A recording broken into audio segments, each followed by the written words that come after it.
ಓಂ ಶ್ರೀ ಗುರು ಬಸವಲಿಂಗಾಯ ನಮಃ. ನನ್ನೆಲ್ಲ ಪ್ರೀತಿಯ ವೀಕ್ಷಕರುಗಳಿಗೆ ವಚನಗಳು ವಿತ್ ಮುಗುಳುನಗೆ ಚಾನಲ್ಗೆ ಆತ್ಮೀಯವಾದ ಸ್ವಾಗತ.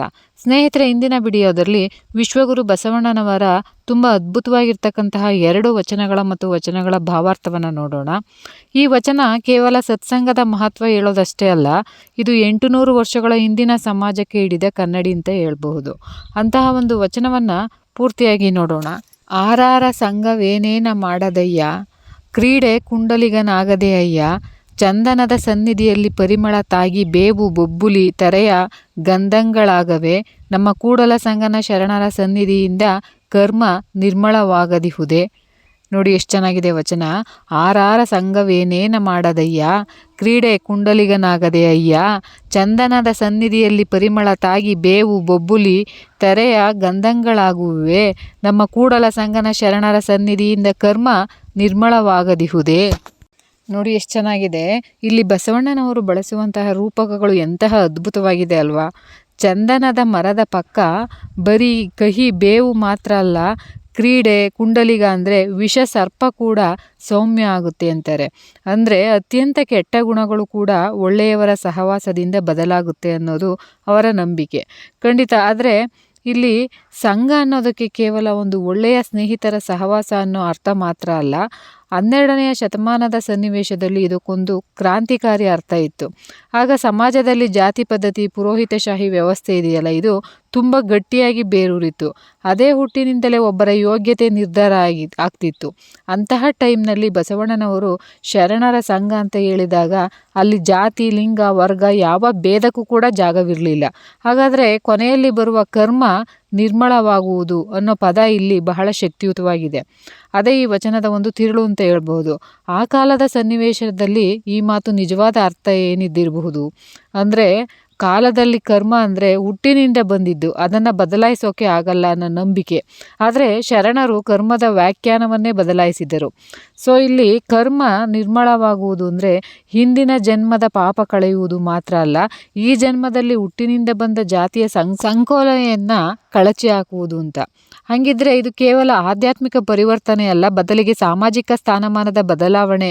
ಒಂದು ಕಾರಣಕ್ಕೆ ಅನುಭವ ಮಂಟಪ ಎಷ್ಟು ಮುಖ್ಯವಾಗೋದು ಅಂದರೆ, ಅನುಭವ ಮಂಟಪ ಈ ವಚನದ ಒಂದು ಪ್ರಾಕ್ಟಿಕಲ್ ರೂಪ ಅಂತಾನೆ ಹೇಳ್ಬಹುದು. ಅನುಭವ ಮಂಟಪದಲ್ಲಿ ಕಾಯಕ ಜೀವಿಗಳು, ಮೇಲ್ಜಾತಿಯವರು ಅನಿಸಿಕೊಂಡವರು, ಮಹಿಳೆಯರು ಎಲ್ಲರೂ ಕೂಡ ಒಂದೇ ಕಡೆ ಕೂತು ಚರ್ಚಿಸುತ್ತಿದ್ರು. ಈ ವಚನ ಕೇವಲ ಒಂದು ಫಿಲಾಸಫಿ ಅಲ್ಲ, ಅದು ಅನುಭವ ಮಂಟಪದ ಪ್ರವೇಶ ಪತ್ರದ ಹಾಗೆ. ನಮ್ಮ ಹುಟ್ಟು ಮುಖ್ಯವಲ್ಲ, ನಮ್ಮ ಸಂಘ ಮಾತ್ರ, ಅನುಭವ ಮಾತ್ರ ಮುಖ್ಯ ಅನ್ನೋದು ಇದು ಸಾರಿ ಸಾರಿ ಹೇಳುತ್ತೆ. ನನಗೊಂದು ಆಶ್ಚರ್ಯ ಏನು ಅಂದರೆ, ಇವತ್ತಿನ ಕಾಲದಲ್ಲಿ ಜಾತಿ ಅನ್ನೋದು ಇಷ್ಟು ಗಟ್ಟಿಯಾಗಿದೆ ಅಂತಂದರೆ, ಅಂಥದ್ರಲ್ಲಿ 800 ವರ್ಷಗಳ ಹಿಂದೆ ಇಂಥದ್ದೊಂದು ಕ್ರಾಂತಿಕಾರಿ ಮಾತನ್ನು ಹೇಳೋಕೆ ಎಷ್ಟು ಧೈರ್ಯ ಬೇಕಿತ್ತಲ್ವ. 12ನೆಯ ಶತಮಾನದಲ್ಲೇ ಸಂಘ ಅಥವಾ ಸಹವಾಸ ಸಮಾಜವನ್ನು ಬದಲಾಯಿಸುವ ಒಂದು ಪ್ರಬಲ ಸಾಧನವಾಗಿತ್ತು.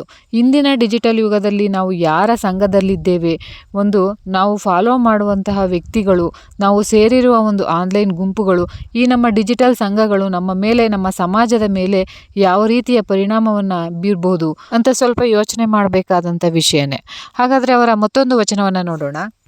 ಬಸವಣ್ಣನವರ ಈ ವಚನ ಇದೆಯಲ್ಲ, ಇದು ನೋಡೋದಕ್ಕೆ ತುಂಬ ಸರಳ ಅನಿಸುತ್ತೆ, ಆದರೆ ಅದರೊಳಗೆ ಒಂದು ದೊಡ್ಡ ಕ್ರಾಂತಿಕಾರಿ ಕಿಡಿಯೇ ಇದೆ. ಸರಿ, ಆಗಿದ್ರೆ ಅಂತಹ ವಚನವನ್ನು ಪೂರ್ತಿಯಾಗಿ ನೋಡೋಣ.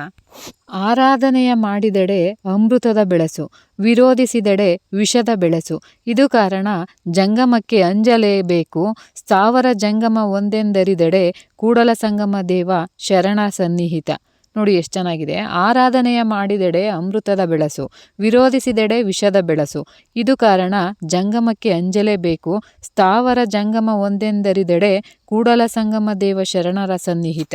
ನೋಡಿ, ಕೇಳಿದ್ರಲ್ಲ, ಅಮೃತದ ಬೆಳಸು, ವಿಷದ ಬೆಳಸು. ಅಬ್ಬಾ, ತುಂಬ ತೀಕ್ಷ್ಣವಾದ ಮಾತುಗಳು ಅಲ್ವಾ. ಬಸವಣ್ಣನವರು ಇಷ್ಟು ಬಲವಾದ ಪದಗಳನ್ನು ಬಳಸಲೇಬೇಕಾಗಿತ್ತು. ಅಂದರೆ ಹಿಂದಿನ ಒಂದು ತುರ್ತು ನಮಗೆ ಅರ್ಥವಾಗಬೇಕಾದ್ರೆ ನಾವು ಒಂದು ಕ್ಷಣ ಆ ಕಾಲಕ್ಕೆ ಹೋಗಿ ಬರಬೇಕು. ಅಂದರೆ 12ನೆಯ ಶತಮಾನದ ಸಮಾಜವನ್ನು ನೋಡಬೇಕು. ಆಗಿನ ವ್ಯವಸ್ಥೆಯಲ್ಲಿ ಸ್ಥಾವರಕ್ಕೆ ಅಂದರೆ ಕಲ್ಲಿನ ದೇವರಿಗೆ, ಗುಡಿ ಗೋಪುರಗಳಿಗೆ ಸಿಕ್ಕಾಬಟ್ಟೆ ಪ್ರಾಮುಖ್ಯತೆ ಇತ್ತು. ಅಂದರೆ ಜಂಗಮ ಅಂದರೆ ನಡೆದಾಡುವ ಅರಿವುಳ್ಳ ಮನುಷ್ಯನಿಗೆ, ಆತನಿಗೆ ಬೆಲೆನೇ ಇರಲಿಲ್ಲ. ಜಾತಿ ಕುಲದ ಹೆಸರಲ್ಲಿ ಅವನನ್ನು ತುಳಿಯಲಾಗ್ತಿತ್ತು. ಆಮೇಲೆ ಈ ಪುರೋಹಿತಶಾಹಿಗಳು ಹೇಳಿದ್ದೇ ವೇದವಾಕ್ಯ ಅನ್ನೋ ಹಾಗೆ ಆಗಿತ್ತು. ಹಾಗಾದರೆ ಈ ವಚನ ಕೇವಲ ಒಂದು ಧಾರ್ಮಿಕ ಮಾತು ಅಂತ ಅಲ್ಲ, ಅದೊಂದು ಸಮಾಜದ ಮೇಲಿನ ಒಂದು ನೇರ ದಾಳಿನೇ ಅಂತ ಹೇಳ್ಬಹುದು. ಖಂಡಿತ ಇದು ಕೇವಲ ದಾಳಿಯಲ್ಲ, ಅದೊಂದು ಆಧ್ಯಾತ್ಮಿಕ ಕ್ರಾಂತಿಯ ಕರೆ. ಅಂದರೆ ದೇವರು ಕಲ್ಲಿನಲ್ಲ ನಡೆದಾಡುವ ಅರಿವುಳ್ಳ ಮನುಷ್ಯನಲ್ಲಿದ್ದಾನೆ ಅಂತ ಹೇಳೋದು. ಹಬ್ಬ ಅಂದಿನ ಕಾಲಕ್ಕೆ ಅದು ಅತ್ಯಂತ ಕ್ರಾಂತಿಕಾರಿಕ ನಿಲುವಾಗಿತ್ತು. ಇದು ಅಧಿಕಾರ ಮತ್ತು ಜ್ಞಾನದ ಕೇಂದ್ರವನ್ನ ದೇವಾಲಯಗಳಿಂದ ಕಿತ್ತು ಜನಸಾಮಾನ್ಯರ ಕೈಗೆ ಕೊಡುವ ಒಂದು ದೊಡ್ಡ ಪ್ರಯತ್ನ ಆಗಿತ್ತು. ಅದಕ್ಕಾಗಿಯೇ ಬಸವಾದಿ ಶರಣರ ಕಲ್ಯಾಣ ಚಳುವಳಿ ಶುರುವಾಗಿದ್ದು, ಮನುಷ್ಯನನ್ನ ಗೌರವಿಸುವುದೇ ನಿಜವಾದ ಪೂಜೆ ಅನ್ನೋದು ಅವರ ನಿಲುವಾಗಿತ್ತು. ಇದು ಕೇಳೋಕೆ ತುಂಬಾ ಅದ್ಭುತವಾಗಿದೆ, ಆದರೆ ಆಚರಣೆಯಲ್ಲಿ ಇದು ಸ್ವಲ್ಪ ಕಷ್ಟ ಇರಬಹುದಲ್ವೇ? ಅಂದ್ರೆ ಇಲ್ಲಿ ಕಲ್ಲಿನ ವಿಗ್ರಹಕ್ಕೆ ಪೂಜೆ ಮಾಡಲಿಕ್ಕೆ ನಿಯಮಗಳು ಇರುತ್ತೆ, ಆದರೆ ಜೀವಂತ ಮನುಷ್ಯನಾದ ಜಂಗಮನ ಅಗತ್ಯಗಳನ್ನ, ಭಾವನೆಗಳು ಅದೆಲ್ಲ ಬದಲಾಗ್ತಿರುತ್ತೆ. ಈ ಸವಾಲನ್ನ ಶರಣರು ಹೇಗೆ ನೋಡಿದ್ರು ಅಂತ, ಶರಣರು ಜಂಗಮ ಪೂಜೆ ಅಂದ್ರೆ ವ್ಯಕ್ತಿ ಪೂಜೆ ಅಂತ ಎಲ್ಲೂ ಹೇಳಿಲ್ಲ, ಬದಲಾಗಿ ವ್ಯಕ್ತಿಯೊಳಗಿರುವ ದೈವತ್ವಕ್ಕೆ, ಆ ಅರಿವಿಗೆ ಗೌರವ ಕೊಡುವುದು ಅಂತ ಹೇಳಿದ್ರು.